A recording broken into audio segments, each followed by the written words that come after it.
Hello friend, कैसे आप सभी लोग। आई होप के अच्छे होंगे। हमारे channel read the red happy 3 में आपका बहुत बहुत स्वागत है। अगर आप हमारे चैनल पर नए हैं तो हमारे चैनल को कर देना सब्सक्राइब और वीडियो को कर देना लाइक।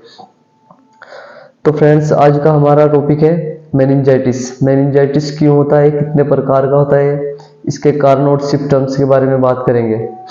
मेनिंजाइटिस एक गंभीर संक्रमण है जो मस्तिष्क और रीढ़ की हड्डी के आसपास की सुरक्षात्मक परत को प्रभावित करता है। यह बीमारी बैक्टीरिया और फंगस के कारण भी हो सकती है।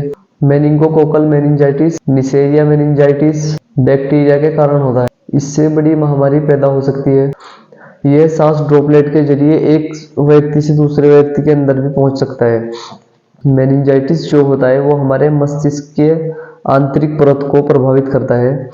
आंतरिक जो हमारे मस्तिष्क के पास वाली परत होती है उसमें स्वेलिंग, सूजन या फिर कोई बैक्टीरियल इन्फेक्शन हो जाना, ये उस मेनिंजाइटिस वो होता है। मेनिंजाइटिस दो वर्ड से मिलकर बना है, मेनिंगस और आइटिस। मेनिंगस का मतलब है हमारे मस्तिष्क की आंतरिक परत और आइटिस का मतलब है सूजन। मेनिंजाइटिस का मतलब हुआ कि हमारे मस्तिष्क की आंतरिक परत में सूजन। अब बात करते हैं इसके प्रकार की, क्या कितने प्रकार की होती है। तो ये होती है हमारी, एक तो बैक्टीरियल मेनिंजाइटिस होता है, वायरल मेनिंजाइटिस होता है, फिर फंगल मेनिंजाइटिस, पैरासाइट मेनिंजाइटिस होता है, अमेबिक मेनिंजाइटिस और गैर संक्रामक मेनिंजाइटिस।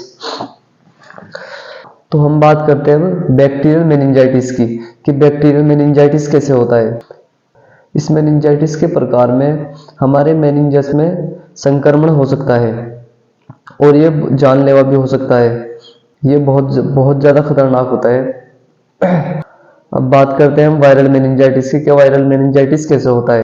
इस प्रकार के मेनिंगस संक्रमण में वायरल मेनिंजाइटिस हो सकता है। इस प्रकार के मेनिंगस में संक्रमण वायरस की वजह से हो सकता है। यह संक्रमण बैक्टीरियल मेनिंजाइटिस की तरह ज्यादा खतरनाक तो नहीं होता। अब बात करते हैं हम फंगल मेनिंजाइटिस की। फंगल मेनिंजाइटिस कैसे होता है। यह फंगस के कारण होने वाले संक्रमण की वजह से होता है, जैसे कहीं हमारे दांत खुजली वगैरह हो रही हो और वहां से। ये कोई ज़्यादा खास तो नहीं है और इसके होने के चांस भी बहुत, लेकिन कई बार सांस के माध्यम से फंगस हमारे शरीर में प्रवेश कर जाता है जिससे संक्रमण हो सकता है। ये देखने के लिए बहुत कम मिलता है। सबसे ज़्यादा खतरनाक होता है हमारा इसमें वायरल मेनिंजाइटिस और बैक्टीरियल मेनिंजाइटिस। अब बात करते हैं पैरासाइट मेनिंजाइटिस की कि पैरासाइट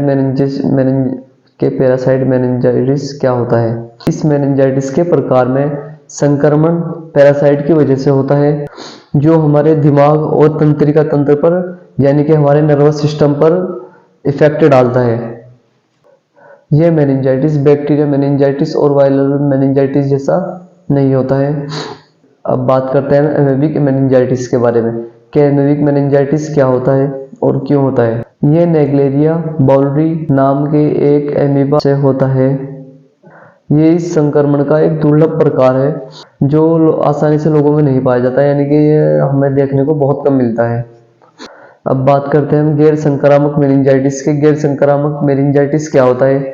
गैर संक्रामक मेनिंजाइटिस ये होता है जैसे कि अगर हम कहीं से गिर गए, हमारे ब्रेन में चोट लग गई या फिर हमारा कोई एक्सीडेंट हो गया उसमें हमारे सर में चोट लग गई, ये उस वजह से होता है। अब बात करते हैं इसके लक्षण की कि इसके लक्षण क्या होते हैं। हमें इसके लक्षण देखने को क्या मिलेंगे।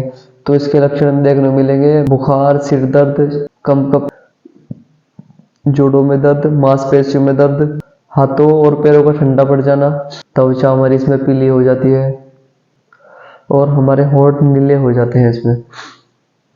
तो ये ज़्यादातर हमें छोटे बच्चों और बूढ़ों में देखने के लिए मिलता है। तो बात करते हैं इसके ट्रीटमेंट की कि इसका ट्रीटमेंट क्या होता है। इसका ट्रीटमेंट इसके प्रकार पर निर्भर करता है कि अगर फंगस मेनिंजाइटिस है तो फंगस मेनिंजाइटिस का ट्रीटमेंट चलेगा, पैरासाइट मेनिंजाइटिस है पैरासाइट का चलेगा, और अगर बैक्टीरियल मेनिंजाइटिस है तो बैक्टीरियल मेनिंजाइटिस का चलेगा। तो इसका कुछ ट्रीटमेंट हमारे पास है जो है, एक इसमें हमारा चलेगा इंजेक्शन सेफ्ट्रिएक्सोन, ये चलेगा हमारा BD 50 mg पर kg इंजेक्शन और इंजेक्शन चलेगा डेक्सा 0.3 mg पर kg। टेबलेट चलेगी हमारी पैरासीटामोल, ये 15 mg पर kg है। और इसमें बच्चों को दौरे भी आते हैं, अगर किसी बच्चे को दौरा आए तो हमें उसमें देना है डायजेपाम इंजेक्शन, ये देना है हमें IV, ये देना है बस, ये जब ही देना है जब अगर किसी बच्चे को दौरे वगैरह आ रहे हैं, बस तभी देना है, और उसके अलावा और ये नहीं देना हमें।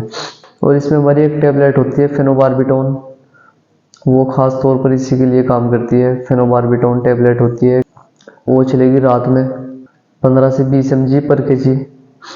और एक सिरप आता है हमारा फेनिटोइन, ये भी 15 से 20 mg पर kg है। ये चलेगा 3 टाइम, सुबह, दोपहर और शाम। अगर हमारी वीडियो अच्छी लगे तो वीडियो कर देना लाइक और चैनल को कर देना सब्सक्राइब। Thanks for watching.